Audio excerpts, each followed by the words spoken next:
Bismillahirrahmanirrahim. Assalamualaikum warahmatullahi wabarakatuh. Alhamdulillahirabbil alamin. Wal aqibatu lil muttaqin wa la udwana illa 'alal zalimin. Asyhadu an la ilaha illallah wahdahu la syarikalah wa asyhadu anna Muhammadan abduhu wa rasuluh sallallahu alaihi wasallam la nabiyya ba'dah. Pada siang hari ini kembali kita berjumpa dalam kesempatan ini.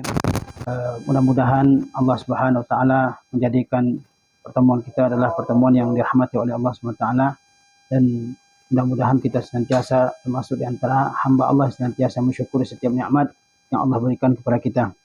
Salawat beserta salam senantiasa kita kirimkan buat Nabi kita tercinta Muhammad SAW beserta keluarga, para sahabat, tabi'in, dan juga orang-orang yang senantiasa mengikuti sunnah Rasulullah SAW dalam setiap sisi kehidupan kita di dunia ini.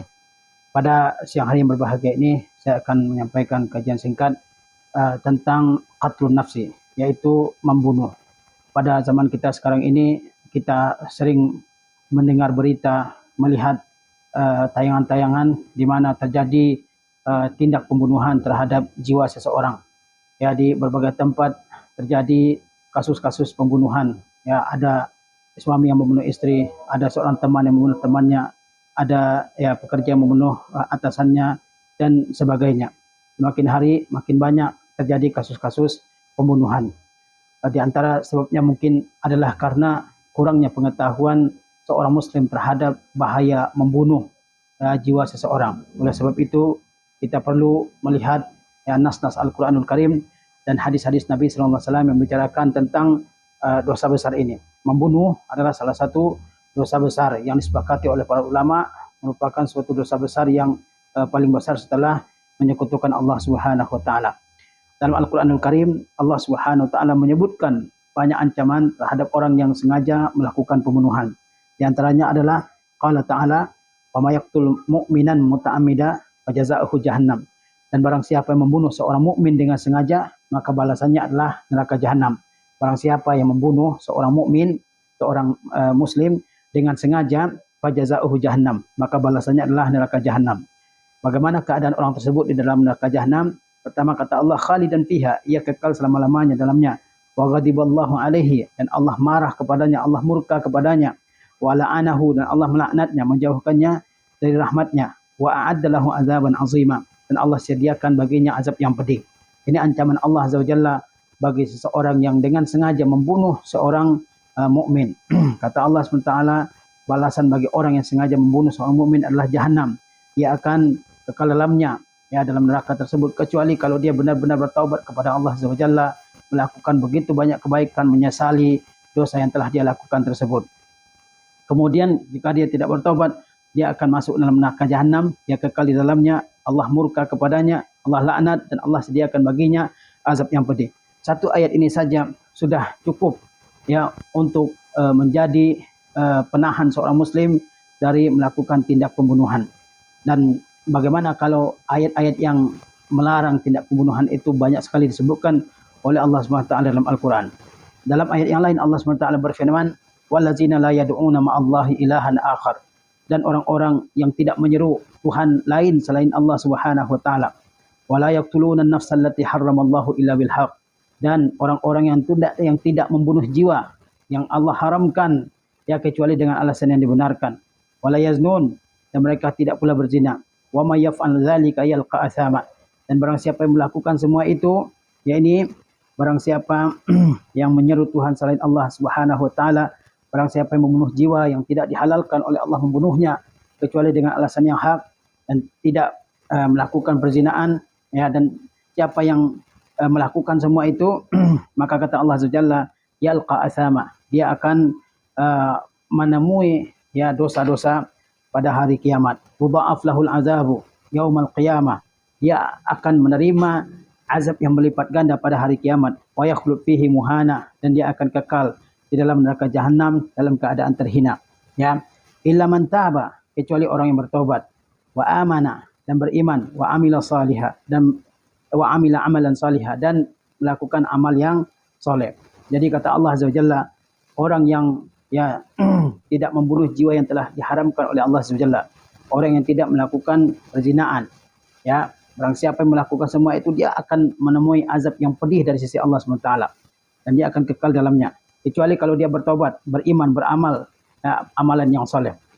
Maka dosa-dosa itu akan dihapuskan oleh Allah Azza wa Jalla. Dalam ayat yang lain Allah Azza wa Jalla berfirman, min ajli zalika katabna ala bani Israel annahu man qatala nafsan bighairi nafsin aw fasadin fil ard faka'annama qatala an-nasa jami'an. Ya, oleh sebab itu kami tetapkan atas Bani Israel, kata Allah Azza wa Jalla, bahwasanya siapa yang membunuh suatu jiwa, ya, bukan karena membunuh jiwa yang lain, au fasadin fil ard, atau bukan karena melakukan kerusakan di bumi, faka'annama qatalan nasa jami'a, maka seolah-olah dia telah membunuh seluruh manusia yang ada di dunia ini.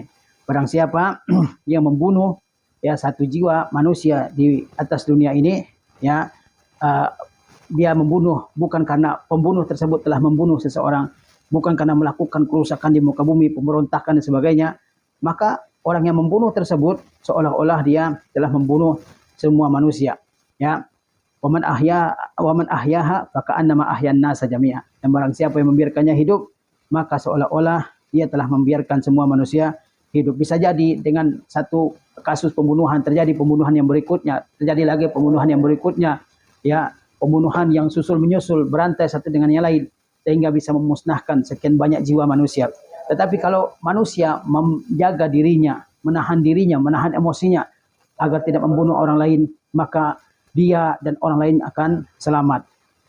Ya. Dan Allah SWT juga berfirman, wa idzal mau'udatu su'ilat bi ayyi dzambin qutilat. Apabila anak-anak perempuan yang dikubur hidup-hidup ditanya oleh Allah pada hari kiamat, bi ayyi dzambin qutilat, karena dosa apakah dia dibunuh pada saat dia hidup di dunia ketika dia masih kecil. Ayat-ayat yang mulia ini menerangkan kepada kita bahwasanya membunuh termasuk salah satu dosa yang paling besar, di mana Allah Azza wa Jalla menyediakan ancaman yang berat bagi orang-orang yang melakukan pembunuhan. Masuk dalam neraka jahanam, Allah murka, Allah laknat, Allah sediakan azab yang pedih. Ya. Bahkan kata Allah dalam ayat yang lain, barang siapa membunuh satu orang sama saja dengan membunuh semua manusia. Dan ini adalah ancaman, ya, yang disebutkan oleh Allah Azza wa Jalla terkait dengan anak-anak perempuan yang dibunuh pada masa jahiliyah oleh sebagian suku Arab. Kata Allah Azza wa Jalla pada hari kiamat ketika anak-anak perempuan itu ditanya, dengan dosa apakah, sebab dosa apakah mereka dibunuh? Mereka enggak punya dosa. Semua manusia yang lahir ke atas dunia ini tidak memiliki dosa. Ya, karena dosa apa dia lalu dibunuh? Ya. Ini ayat-ayat yang menjelaskan betapa besarnya ya dosa membunuh yang sekarang banyak tersebar di tengah-tengah kita dalam kehidupan kita ini. Ya, disebabkan karena lemahnya keimanan, lemahnya pengetahuan, kurangnya rasa takut kepada Allah Azza wa Jalla, dan mungkin juga karena lemahnya hukum sehingga orang begitu mudah untuk membunuh. Apabila kita lihat hadis-hadis Nabi sallallahu alaihi wasallam yang mengecam tindak pembunuhan, kita juga akan mendapatkan begitu banyak hadis-hadis Rasulullah sallallahu alaihi wasallam yang melarang, mengecam dan menerangkan azab yang pedih bagi orang yang melakukan tindakan pembunuhan. Di antaranya, waqala Nabi sallallahu alaihi wasallam, Nabi sallallahu alaihi wasallam bersabda, ijtanibus sab'al mubiqat, kata beliau. Jauhilah oleh kalian 7 dosa yang membinasakan. Rasulullah SAW bersabda, jauhilah oleh kalian 7 dosa yang membinasakan, yang akan membenamkan kalian ke neraka. Wa dzakara qatlan nafsil lati haramallahu illa bil haq. Lalu dari 7 tersebut Rasulullah SAW menyebutkan di antaranya adalah membunuh jiwa yang Allah haramkan kecuali dengan alasan yang hak. Ya, kecuali dengan alasan yang hak. Alasan yang hak untuk adanya pembunuhan itu di antaranya, ya kan, orang yang murtad dari agamanya, meninggalkan agamanya. Yang kedua, orang yang membunuh orang lain, ya, maka dia dilakukan qisas terhadap orang tersebut. Dan yang melakukannya bukanlah ya orang perorangan, bukan ketua suku, tapi pemerintah yang berhak untuk melakukan hukum qisas tersebut. Ya.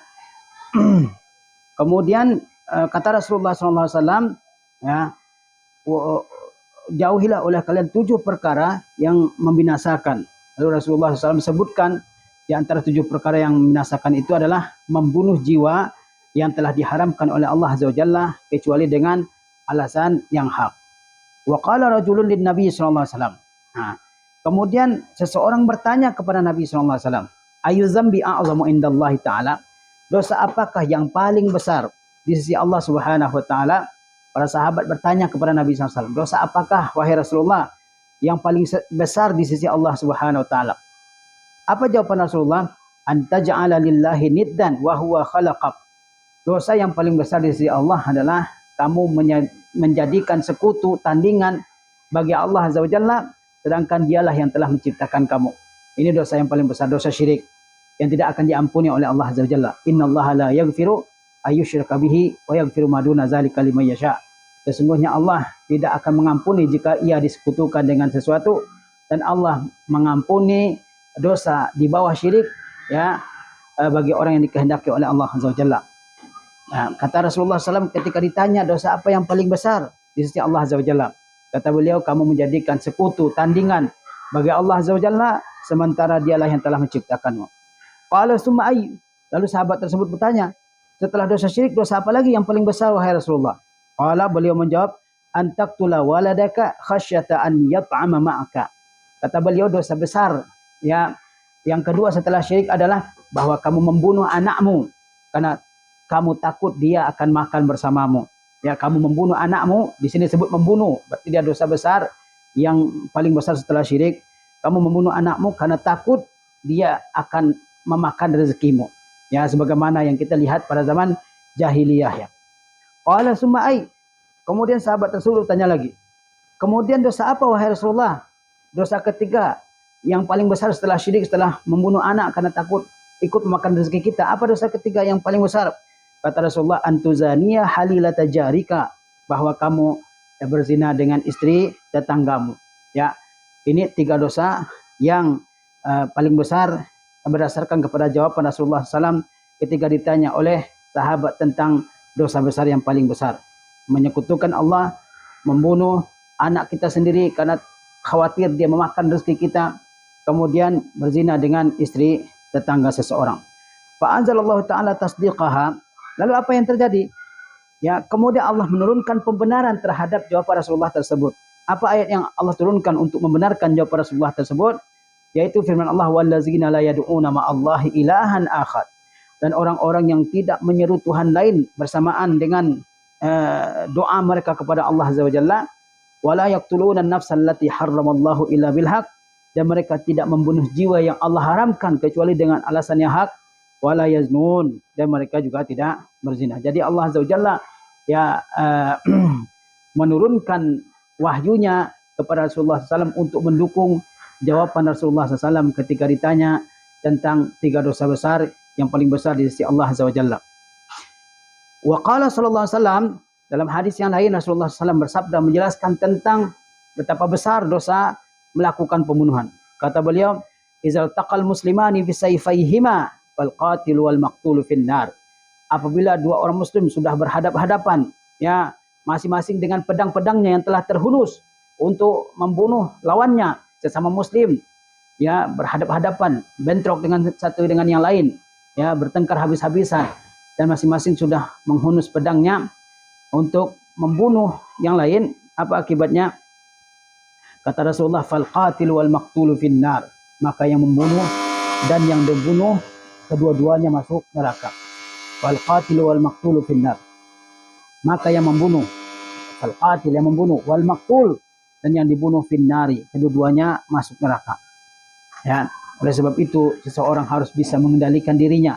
Jangan sampai dia yang menghunus senjatanya, yang mengayunkan senjatanya kepada orang lain.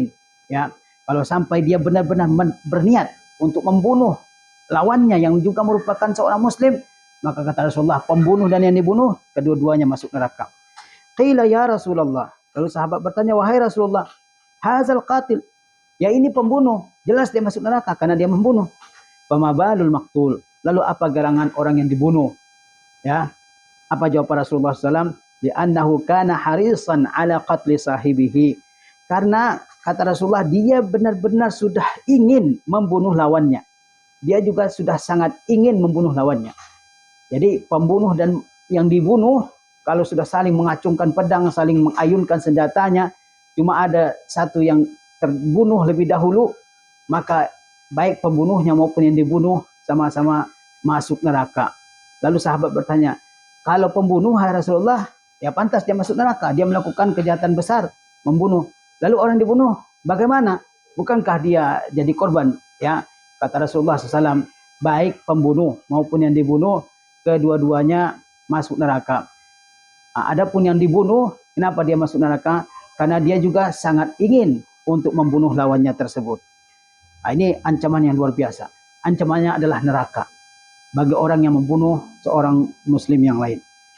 Qala al-Imam Abu Sulaiman rahimahullah, al-Imam Abu Sulaiman rahimahullah beliau berkata, "Haza innama yakunu kadzalika idza lam yakuna yaqtatilani ala ta'wil." Ini hukumnya demikian, yakni pembunuh dan yang dibunuh kedua-duanya masuk neraka jika kedua-duanya yaqtatilan, yaitu berkelahi satu dengan yang lain, ala ta'wil, bukan karena ta'wil, ya. Innama yaqtatilani ala adawatin bainahuma. Kalau kedua-duanya membunuh karena ta'wil, maka dia tidak masuk neraka. Ya. Namun keduanya bentrok dengan yang lain karena apa? Adawatin bainahuma, karena ada permusuhan di antara keduanya. Seorang muslim bermusuhan dengan muslim yang lain, kemudian sama-sama mengeluarkan senjata, pedang, pisau, senjata tajam misalnya, atau yang lainnya, maka pembunuh dan yang dibunuh masuk ke dalam neraka.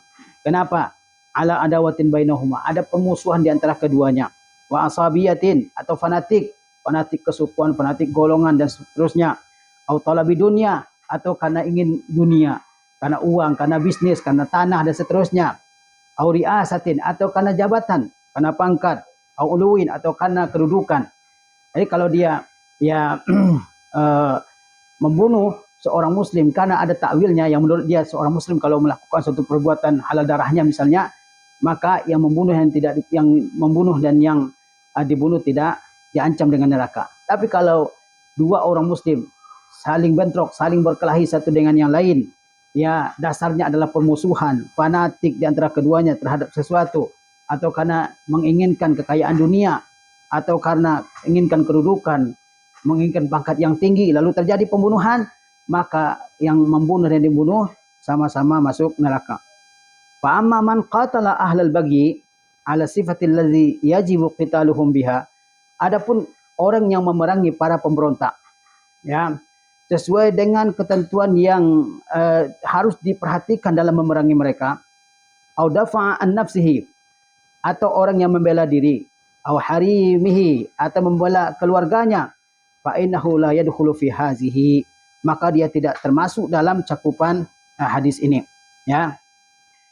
Jadi jika orang membunuh para pemberontak terhadap penguasa yang sah, atau dia membunuh orang lain karena membela diri, misalnya ada begal yang ingin membunuh seseorang, lalu yang ingin dibegal ini mempertahankan dirinya sampai pembegalnya mati, atau ada orang misalnya ingin membunuh keluarganya, membunuh istrinya, memperkosa istrinya misalnya, maka dia bela istrinya sampai orang yang ingin melakukan kejahatan tersebut terbunuh, maka dia tidak termasuk ke dalam ancaman tersebut. Tidak termasuk dalam ancaman tersebut. Yani kalaupun dia terbunuh, dia tidak termasuk kepada orang yang diancam dengan neraka.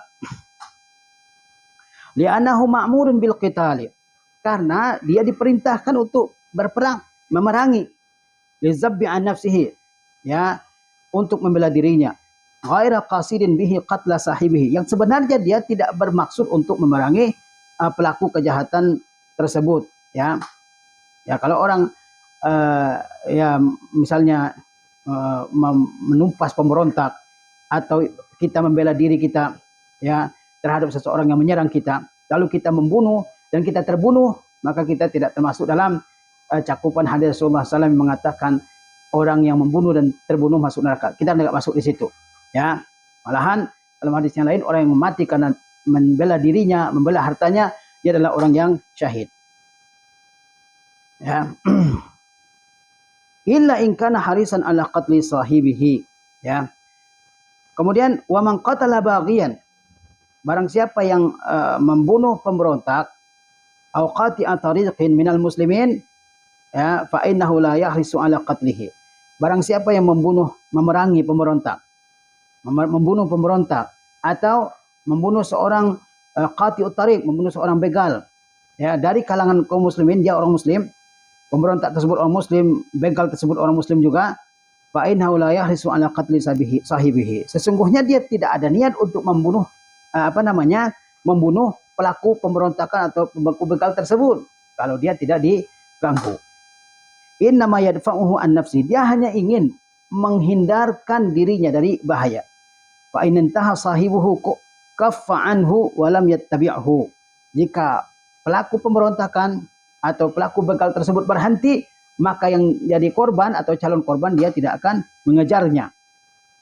Fa innal hadis lam yarid fi ahli hadhihi sifah. Maka hadis ini tidak dimaksudkan untuk yang kasusnya seperti ini. Jadi kalau kita ya ya apa namanya, ada pemberontak, ada begal menghadang kita, ya, lalu kita berkelahi dengan dia, bertempur dengan dia sampai kita juga terbunuh dan dia juga ikut terbunuh, maka kita tidak termasuk dalam orang yang diancam oleh hadis Rasulullah akan masuk neraka, pembunuh dan yang membunuhnya. Karena kita hanya sebatas mempertahankan diri. Kita tidak ada maksud untuk membunuh dia seandainya dia tidak melakukan tindak kejahatan pembunuhan terhadap kita. Fa amma man khalafa hadzal na'ta wa huwa allazi yadkhulu fi hadzal hadits allazi dzakarna wallahu a'lam. Adapun orang yang menyelisihi sifat-sifat seperti ini yang telah disebutkan, maka dia tercakup dalam hadis ini yang telah kita sebutkan. Nah, ini penjelasan dari Al-Imam Abu Sulaiman Al-Khattabi tentang hadis yang berbunyi apabila dua orang muslim berhadapan-hadapan dengan pedangnya masing-masing, maka yang membunuh dan yang dibunuh masuk neraka. Ya, maksudnya itu adalah kalau dia berperang bukan karena takwil, ya, tapi yang berperang karena permusuhan, karena fanatisme, karena mencari dunia, mencari kedudukan dan sebagainya. Orang seperti itulah yang pembunuh dan yang dibunuh masuk neraka. Lalu bagaimana dengan orang yang membela diri, ya, membela dirinya dari perampok misalnya, dari pembegal, atau ketika ada yang memberontak di tengah-tengah kaum muslimin, menyerang orang-orang di tengah kaum muslimin, lalu ada yang memeranginya sampai yang memerangi ini pun meninggal dunia. Apakah yang memerangi ini juga termasuk yang diancam dengan hadis ini? Hadis yang mengatakan bahwa dua orang muslim kalau sudah berhadapan-hadapan dengan pedangnya masing-masing, keduanya masuk neraka. Apakah mereka termasuk di situ? Jawabannya adalah tidak. Wa qala Rasulullah SAW. Rasulullah SAW bersabda, la tarji'u ba'di kuffar. Janganlah kalian ya setelah aku kembali menjadi orang-orang kafir. Yadribu ba'dukum riqaba ba'din. Di mana sebagian kalian memenggal leher sebagian yang lain. Ini Rasulullah mengingatkan jangan sampai orang yang hidup setelah Rasulullah SAW mereka menganggap enteng darah seorang muslim, sehingga sering terjadi pembunuhan gara-gara hutang, gara-gara ya mempelototkan mata, gara-gara salah tegur, ya gara-gara cuma ditegur, ya seperti yang kita lihat beberapa bulan yang lalu, ya gara-gara salah paham terjadi pembunuhan, terjadi bentrok dan sebagainya. Kata Rasulullah, jangan kalian kembali kepada kekafiran setelahku. Apa ciri-ciri kekafiran itu? Ya, yaitu sebagian kalian memenggal leher yang lain, terjadi pembunuhan, ya dendam kepada orang lain, ya menyebabkan pembunuhan dan sebagainya. Wa qala Rasulullah SAW. Rasulullah SAW bersabda, la yazalul abdu fi fushatin min dinihi ma lam yusib daman haraman. Seorang muslim tetap punya peluang untuk bertaubat dalam agamanya selama dia belum menumpahkan darah yang diharamkan. Kalau orang ya melakukan pembunuhan terhadap orang lain, maka ya dia sangat besar dosanya di sisi Allah Azza wa Jalla. Ya. Wa qala sallallahu alaihi wasallam, Rasulullah SAW bersabda, awwalu ma yuqda bainan nasi yaumil qiyamah fid dima. Yang pertama kali akan diputuskan di antara sesama manusia pada hari kiamat adalah tentang darah. Yang pertama kali akan diputuskan oleh Allah Azza wa Jalla pada hari kiamat terkait dengan hamba adalah tentang darah. Ya, maka orang-orang yang ya membunuh, ya kemudian yang berencana melakukan pembunuhan, dia harus benar-benar ingat akan larangan-larangan ini. Kata Rasulullah, jangan kembali kepada kekafiran setelah aku tiada, di mana sebagian kalian menganggap enteng membunuh yang lain. Kata Rasulullah, kalau orang membunuh, sempit dunia ini terasa bagi dia, sempit baginya agamanya, ya karena dia menumpahkan darah yang diharamkan. Rasulullah SAW juga bersabda, yang pertama akan diputuskan, yang menunjukkan dia adalah perkara yang besar. Yang pertama kali akan diputuskan di antara kasus-kasus seorang hamba dengan hamba yang lain pada hari kiamat adalah tentang ad-dima, tentang darah. Wa fil hadis anna Rasulullah SAW qala, Dalam sebuah hadis Rasulullah SAW bersabda, laqatlu mu'minin a'zamu indallah min zawalid dunya. Pembunuhan terhadap seorang mukmin lebih besar dosanya di sisi Allah SWT, lebih besar kehancurannya di sisi Allah Azza wa Jalla daripada hilangnya dunia dan seisinya ini. Ya, hilangnya dunia dan seisinya, musnahnya dan dunia dan seisinya itu lebih rendah di sisi Allah, lebih mudah di sisi Allah Azza wa Jalla daripada pembunuhan terhadap seorang mukmin. Oleh sebab itu jangan sampai terjadi ya seorang mukmin membunuh mukmin yang lain. Tidak ada hebatnya, ya, tidak ada kebanggaannya. Wa qala sallallahu alaihi wasallam, dan Rasulullah SAW bersabda, al-kabair al-isyraku billah. Kata Rasulullah SAW, dosa-dosa besar itu adalah al-isyraku billah, yaitu menyekutukan Allah dengan Tuhan-Tuhan yang lain. Wa qatlun nafs, ya, dan juga membunuh jiwa seseorang. Wal yaminul ghamus, dan juga sumpah palsu. Kata Rasulullah SAW, dosa besar itu menyekutukan Allah dengan Tuhan yang lain, membunuh seseorang, dan juga sumpah palsu. Ya, yang disebut dengan al-yamin al-ghamus. Kenapa disebut al-yaminul ghamus? Wa sumiyat ghamusan li'annaha taghmisu sahibaha finnar. Sumpah palsu disebut dengan yamin ghamus. Kenapa? Karena sumpah tersebut akan menceburkan pelakunya ke neraka. Orang juga berhati-hati jangan sampai sering bersumpah dengan nama Allah Azza wa Jalla pada sumpah palsu. Bukankah Rasulullah SAW mengingatkan agar kita menjauhi ucapan palsu dan kesaksian palsu? Kata Rasulullah SAW, ala wa qawlu zur, ala wa syahadati zur. Wa qala sallallahu alaihi wasallam, dalam hadis yang lain, Rasulullah SAW bersabda mengingatkan supaya kita tidak bermudah-mudahan dalam masalah darah. Kata Rasulullah apa? La tuqtal nafsun zulman illa kana ala ibni adam al-awwali iflum min damiha li'annahu awwala man sannal qatla. Kata Rasulullah SAW, ya, tidaklah dibunuh suatu jiwa dengan kezaliman illa kana ala ibni adamil awal iflum min damiha, kecuali atas anak Adam yang pertama ada bagian dari darahnya. Maksudnya jika terjadi pembunuhan di atas dunia ini, maka anak Adam, ya, anak Nabi Adam alaihissalam, dia juga mendapatkan bagian dari dosa pembunuhan tersebut. Li'anahu awwalu man sannal qatla, karena dia adalah orang yang pertama melakukan tindak pembunuhan. Ya, tidaklah terjadi pembunuhan di atas dunia ini kecuali anak Nabi Adam yang membunuh saudaranya mendapatkan bagian dosa dari tindakan pembunuhan tersebut. Bayangkan, ya, di dunia ini setiap detiknya terjadi sekian kasus pembunuhan, ya, apalagi di negara-negara non muslim begitu banyak kasus-kasus pembunuhan terjadi setiap hari. Di negara muslim juga ada kasus-kasus pembunuhan terjadi setiap hari. Ya, setiap terjadi kasus pembunuhan, maka anak Adam, ya, Qabil, dia mendapat bagian dari dosa. Kenapa? Karena dia adalah orang yang pertama kali, ya, melakukan tindak pembunuhan. Oleh sebab itu jangan sampai kita, ya, membunuh, karena itu adalah dosa besar yang termasuk yang paling besar. Dan jangan sampai kita melakukan suatu perbuatan yang merupakan perbuatan kejahatan, perbuatan dosa, lalu ada orang lain yang mengikuti setelah kita. Kalau kita hal seperti itu, setiap kali ada orang yang melakukan kejahatan tersebut setelah kita juga akan mendapat dosanya. Karena tidak hanya ada istilah amal jariah, ada juga istilah kejahatan jariah, kejahatan yang terus-menerus terhadap orang yang pertama kali melakukannya. Amal jariah ada, dan dosa jariah juga ada. Jangan sampai kita melakukan suatu tindak kejahatan misalnya dengan suatu cara yang belum pernah ada, lalu tindak kejahatan kita tersebut, ya, ditiru oleh orang lain setelah kita, maka kita juga mendapat dosanya. Mukharrajun fi sahihain, dikeluarkan dalam as-sahihain.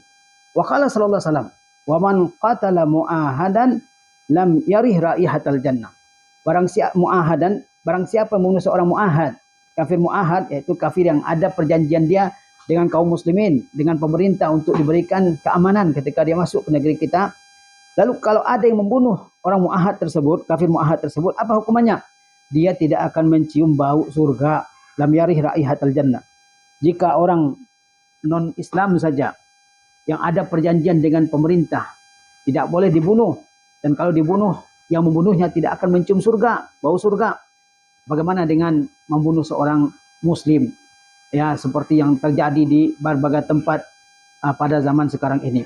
Begitu enteng orang membunuh. Wa inna raihataha latujadu min masirati arba'ina aman. Dan sesungguhnya bau wangi surga tersebut akan dicium dari jauh jarak sebanyak 40 tahun. Akhrajahul Bukhari. Bayangkan, seseorang yang membunuh seorang muahad, kafir yang mengikat perjanjian dengan kaum muslimin, bukan kafir harbi, tapi kafir yang ada perjanjian dengan kaum muslimin. Kalau dibunuh, maka pembunuhnya tidak akan mencium bau surga. Sedangkan bau surga itu tercium dari 40 tahun perjalanan. Ini menunjukkan ancaman yang besar. Bagaimana dengan membunuh jiwa seorang mukmin? Fa iza kana hadza fi qatlil muahad, kata Az-Zahabi, jika kecaman seperti ini terdapat pada orang yang membunuh seorang kafir muahad, wa huwa allazi a'ta ahdan minal yahudi wan nasara fi daril Islam. Apa itu kafir muahad? Yaitu orang yang memberikan perjanjian ya dari kalangan Yahudi dan kalangan Nasrani fi daril Islam, di negara Islam. Fa kaifa yaqtulul muslima? Lalu bagaimana dia yang mungkin membunuh seorang muslim?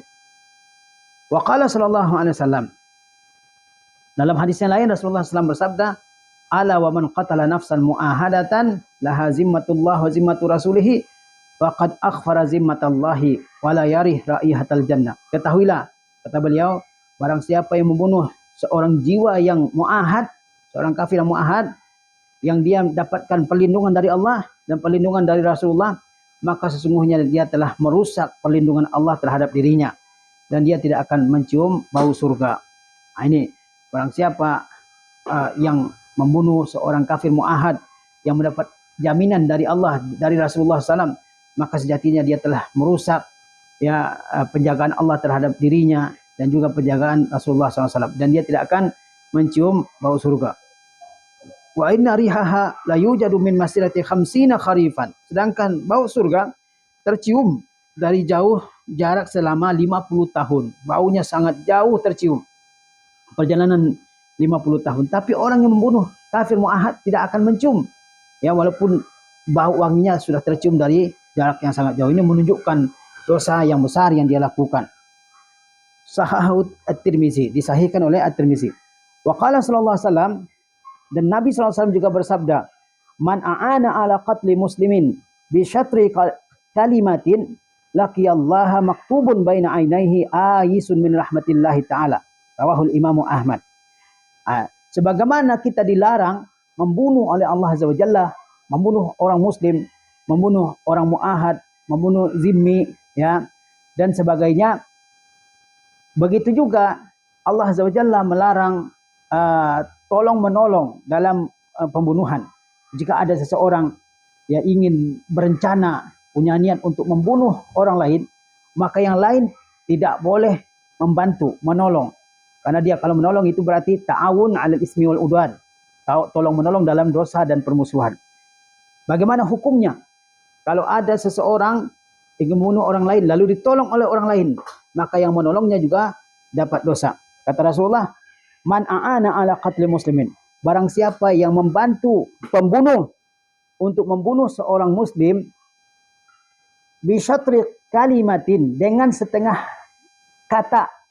Kata ulama contohnya dia mengatakan dia tidak mengatakan uktul, dia cuma mengatakan saja. Enggak sampai lengkap dia katakan uktul, bunuhlah. Dia mengatakan ya bukan bunuh, setengah kata saja. Apa hukuman yang akan dia terima? Laqiyallahu maktubun baina ainaihi ayisun min rahmatillahi ta'ala. Dia akan bertemu dengan Allah pada hari kiamat. Sementara di antara kedua matanya ditulis, orang ini adalah orang yang berputus asa dari rahmat Allah Azza wa Jalla. Ya, kita dilarang membunuh. Dan kita jangan menjadi orang-orang yang membantu orang lain untuk melakukan tindak kejahatan yang satu ini. Juga kejahatan-kejahatan yang lainnya. Jangan sampai membantu dengan kalimat setengah kata saja. Setengah kata, bukan setengah kalimat. Setengah kata itu dosanya luar biasa. Pada hari kiamat orang ini akan dibangkitkan dan di antara matanya tertulis ayisun min rahmatillah. Orang ini adalah orang yang berputus asa dari rahmat Allah SWT. Padahal rahmat Allah SWT demikian luas. Sementara orang yang membantu pembunuhan seorang muslim, di antara kedua matanya tertulis aisun min rahmatillah, orang yang berputus asa dari rahmat Allah Azza wa Jalla. Maka janganlah kita yang menolong orang lain untuk membantu yang membunuh orang lain. Ya, kita lihat banyak kasus pembunuhan. Ya, kadang seseorang hanya karena ingin solidaritas dengan temannya, ingin bantu temannya, dan temannya ini punya rencana membunuh, dia bantu. Ya, padahal dia enggak ikut, dia cuma bantu-bantu saja. Tapi akhirnya dia juga mendapatkan dosa di sisi Allah Azza wa Jalla. Oleh sebab itu janganlah kita ya terjerumus ke dalam perbuatan seperti ini. Ta'awun 'alal ismi wal udwan diharamkan. Kita boleh tolong-menolong tapi dalam kebaikan dan ketakwaan. Jangan sampai kita ya melakukan ya kejahatan, dan jangan sampai teman-teman yang lain ikut membantu dalam hal kejahatan seperti itu. Wa an Muawiyah radhiyallahu anhu qala. Dari Muawiyah radhiyallahu anhu dia berkata, qala Rasulullah SAW, dan Rasulullah SAW bersabda, kullu dzambin asallahu an yaghfirahu. Semua dosa mudah-mudahan Allah ampuni. Illa rajula yamutu kafiran, kecuali seseorang yang mati dalam keadaan kafir. Kalau orang mati dalam keadaan kafir, tidak ada ampun baginya. Innallaha la yaghfiru ayyushraka bihi wa yaghfiru ma duna dzalika liman yasha.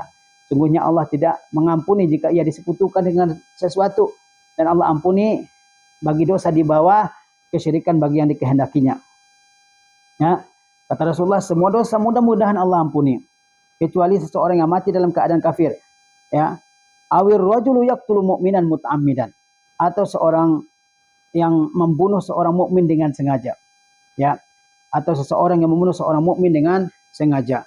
Sehingga para ulama mengatakan sangat besar ancamannya dari sisi Allah Azza wa Jalla bagi seorang pembunuh. Sampai-sampai Rasulullah SAW mengatakan, ya, semua dosa mudah-mudahan Allah ampuni, ya, kecuali seseorang yang meninggal dalam keadaan kafir, atau seseorang yang menumpahkan darah seorang mukmin dengan sengaja. Ini menunjukkan ancaman yang luar biasa bagi orang-orang yang membunuh. Mudah-mudahan ayat-ayat Al-Quranul Karim yang telah kita bacakan terkait larangan membunuh, begitu juga hadis-hadis Rasulullah SAW yang telah kita bacakan tentang larangan membunuh, besarnya dosa membunuh, bisa menjadi pencegah seorang muslim supaya kehidupan kita di dunia ini menjadi kehidupan yang tentram, yang damai, ya, yang penuh dengan kegembiraan, tidak penuh dengan ketakutan, benci, dendam dan sebagainya. Wassallallahu ala nabiyina Muhammad wa ala alihi wa sahbihi wasallam. Wassalamualaikum warahmatullahi wabarakatuh. Alhamdulillah.